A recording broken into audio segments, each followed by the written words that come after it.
প্রিয় শিক্ষার্থীরা, আজকে আমরা এই ভিডিওতে আলোচনা করব এইচএসসির আইসিটির পঞ্চম অধ্যায় সি প্রোগ্রামিং এর কিছু এমসিকিউ নিয়ে গুরুত্বপূর্ণ।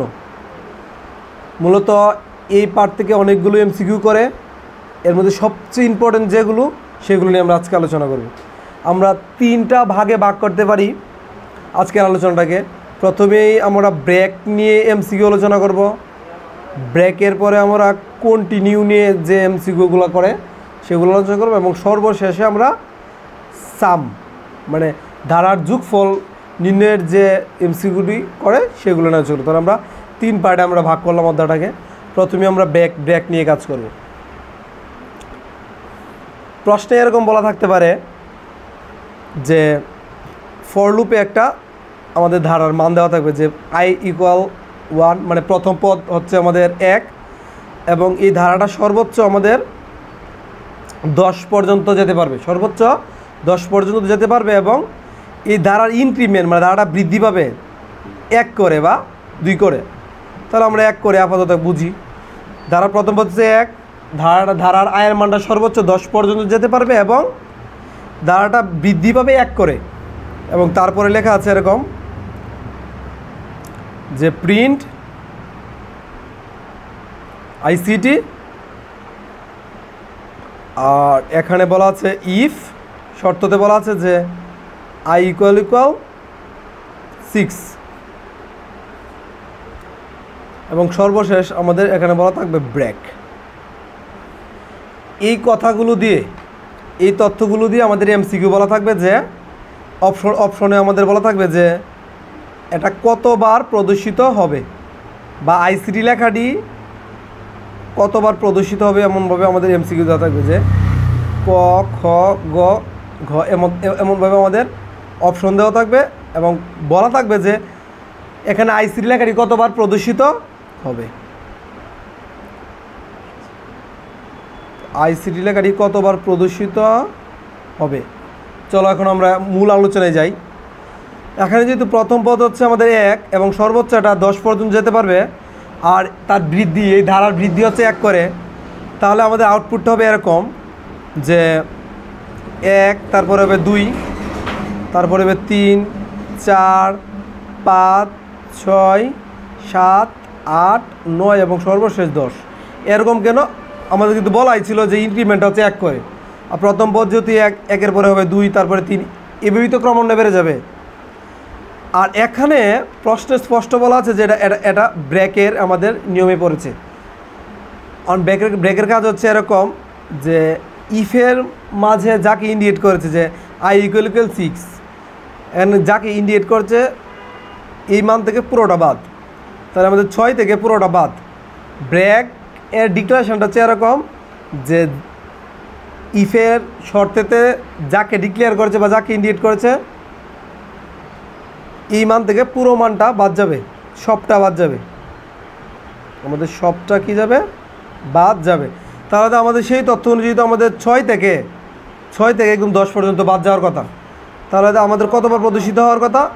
1, 2, 3, 4, 5, আমাদের 5 বার প্রদর্শিত হওয়ার কথা।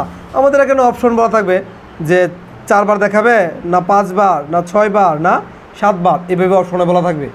এখন এই অপশনগুলো থেকে আমাদের সঠিক অপশন আমাদের খুঁজে বের করতে হবে। তাহলে আমাদের হিসাব অনুযায়ী কিন্তু 1, 2, 3, 4, 5 বার এখানে প্রদর্শন করার কথা আইসিটি লেখাটা, কিন্তু খেয়াল করে দেখলাম আমরা ইফের উপরে কিন্তু প্রিন্ট লেখাটা, তাহলে ইফের উপরে যদি প্রিন্ট লেখাটা থাকে তাহলে আমাদের অতিরিক্ত আর একবার প্রিন্ট করবে। তাহলে আমাদের হিসাব অনুযায়ী যদি 5 বার হয় তাহলে আমাদের আর অতিরিক্ত একবার দেখাবে, তাহলে উত্তর হবে 6 বার। তাহলে এই অঙ্কের সঠিক উত্তরটা হচ্ছে আমাদের গ, 6 বার প্রদর্শিত হবে।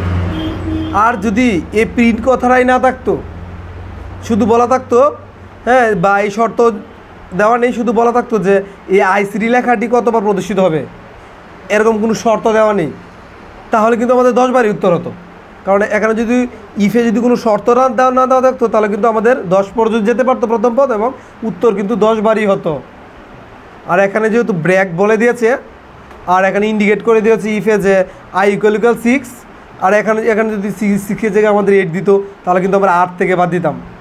হ্যাঁ, আবার যদি যেখানে যেহেতু প্রিন্ট কথার উপরে আবার অতিরিক্ত একবার আমাদের দেখা যেত, তাহলে আমাদের কিন্তু হিসাবে কিন্তু 7 বার হতো, কিন্তু আরও অতিরিক্ত একবার দেখা যেত, উত্তর হতো 8 বার। এই ছিল মূলত আমাদের ব্রেকের কাজটা। তাহলে ব্রেকের কাজটা হচ্ছে এরকম, ইফে যাকে বলা হবে তারপর থেকে সবটা বাদ যাবে। এখন আমরা কাজ করব কন্টিনিউ নিয়ে। এখন কন্টিনিউ নিয়ে কাজ করব। এখন কন্টিনিউ এরকম বলা থাকতে পারত যে সব কিছু ঠিকঠাক, শুধু খালি আমাদের এখানে এই ব্রেক কথাটা থাকবে না। এই ব্রেক কথার জায়গায় এই উদ্দীপকটাই আমাদের দেওয়ার হলো, শুধু এই ব্রেক কথার জায়গায় শুধু কন্টিনিউ লেখা। এই ব্রেক কথার জায়গায় শুধু লেখা কন্টিনিউ। তাহলে এই কন্টিনিউ কথার মানে হচ্ছে এখানে ইফে যাকে বলা হচ্ছে সে বাদ। কন্টিনিউ কথার মানে হলো যাকে বলেছে, যাকে বলেছে সে বাদ। এখানে ইন্ডিকেট যাকে করেছে সে বাদ পড়বে। তাহলে এখানে কন্টিনিউ, এখানে ইন্ডিকেট করা হচ্ছে ইফে i = 6, তাহলে শুধু আমাদের 6 বাদ পড়বে। তাহলে 1 থেকে 10 পর্যন্তর মধ্যে শুধু 6 যদি আমরা বাদ দিই, তাহলে কিন্তু আমাদের 9 বারই প্রদর্শিত হচ্ছে। তাহলে এখন উত্তর, এখন যেহেতু অপশন দেওয়া থাকবে, যদি কন্টিনিউ বলা থাকে তো অবশ্যই দেওয়া থাকবে, তাহলে সেক্ষেত্রে আমাদের উত্তর হবে 9 বার। তাহলে প্রশ্নে 9 অপশন থাকবে। তাহলে আমরা ব্রেক এবং কন্টিনিউ তফাৎটা বুঝে গেলাম, যে কখন আমাদের সবটা বাদ যাবে এবং কখন স্পেসিফিকলি ইফের যে সত্যটা থাকবে সেটা বাদ পড়বে। তাহলে কন্টিনিউ কথার মানে যাকে ইন্ডিকেট করছে সে বাদ, আর ব্রেক থাকলে সবটা বাদ। এখন বাকি রইল আমাদের সামের কাজটা। সাম নিয়ে প্রশ্ন করলে আমরা কীভাবে করব? আমরা সাম নিয়ে এখন একটু বিশদ আলোচনা করব। সামের ক্ষেত্রে এরকম বলা থাকলো যে ফর লুপে একটা দ্বারা দেওয়া থাকলো, যে বলা থাকলো যে আয়ের মান হচ্ছে আমাদের 1, এবং এখানে আয়ের মানটা সর্বোচ্চ 6 পর্যন্ত যেতে পারবে, এবং আয়ের মানটা বৃদ্ধি পাবে 2 করে, এটা বলা আছে। এবং আমাদের যোগফলে কাজটা হবে এবং এমনভাবে যে s = s + i, এবং s এর মান প্রথম অবস্থায় হচ্ছে আমাদের 0।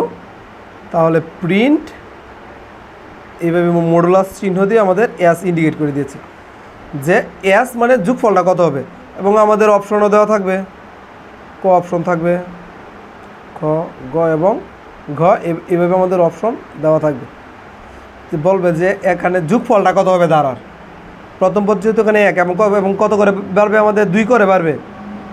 তাহলে 2 করে যদি আমাদের বাড়ে, তাহলে কিন্তু আমাদের প্রথমে আয়ের মান হবে 1, 2 করে বাড়লে তারপরে আয়ের মান হয়ে যাবে 3, তারপরে আয়ের মান হয়ে যাবে আমাদের 5, এবং তারপরে হয়ে যাবে কত 7। কিন্তু এখানে বলা আছে যে আয়ের মান সর্বোচ্চ কত লাগা যেতে পারবে, 6 পর্যন্ত। তাহলে আমাদের এটা দেওয়া যাবে না। তাহলে এখানে আমরা আয়ের মানে এটাকে ব্যবহার করবো, এটাকে ব্যবহার করবো, এটাকে ব্যবহার করব। আমাদের তো আয়ের মান বলিনি, আমাদের বলছে যোগফল কত হবে, ধারার আউটপুট কত বা যোগফল কত তা বের করো। তাহলে আমাদের কি করতে হবে, তাহলে আমার এগুলো যোগ করতে হবে। এখন কি যোগ করব, এই 1 এর সাথে 3 যোগ করব, 1 আর 3 যোগ করলে আমাদের উত্তর হবে 4। এই 4 এর সাথে আমাদের 5 যোগ করবো, কত হবে 9। আর এখানে এস এর মান কত 0, তাহলে এই 9 এর সাথে যদি আমরা 0 যোগ করি তো 0ই পাবো। তাহলে আলটিমেট আমাদের উত্তর হবে 9। আর এখানে অপশন দেওয়া থাকবে যে 8, 9, 10 না 12, এইভাবে অপশন দেওয়া থাকবে। সঠিক উত্তর যোগফল হচ্ছে 9। তাহলে আমার উত্তর হবে এখন এটি। আর এখন যদি এখানে এটা বলা থাকতো যে এস এর মান তারা দিয়ে দিত 2, এস এর মান 2 আর সব কিছু ঠিকঠাক, যে আয়ের মান সর্বোচ্চ 6 পর্যন্ত যেতে পারবে এবং 2 করে বৃদ্ধি পাবে, তখন কি হবে? তখন তো আমাদের প্রথমে আয়ের মান হবে 1, যদি 2 করে পারবে তারপরে হবে 3, তারপরে হবে 5, তারপরে 5 এর পরে 7 হওয়ার সম্ভাবনা ছিল, কিন্তু এখানে যদি 6 পর্যন্ত বলা যেতে পারবে না। তাহলে আবার যোগ করব, এটা যোগ করলে পাচ্ছি 4, আর 4 এর সাথে 5 যোগ করে হচ্ছে 9। কিন্তু এখানে এস এর মান কত 2, তাহলে এই 9 এর সাথে আমাদের কিন্তু আরও কী করতে হবে, 2 যোগ করতে হবে। তাহলে হয়ে যাবে কত 11। তাহলে অপশন হয়তো 11 দেওয়া থাকবে, তাহলে আমাদের উত্তর হবে 11। আর যদি এখানে এস এর মান 0 দেওয়া থাকতো, তাহলে আমার এইগুলো যোগ করলে হবে, যেটা পাবো সেটাই উত্তর। এই ছিল মূলত আজকে আমাদের 3টা টপিকের আলোচনা। কি ব্রেক, কন্টিনিউ এবং সাম, এগুলো নিয়ে আমাদের তৃতীয় অধ্যায় থেকে খুবই প্রশ্ন করেই আমাদের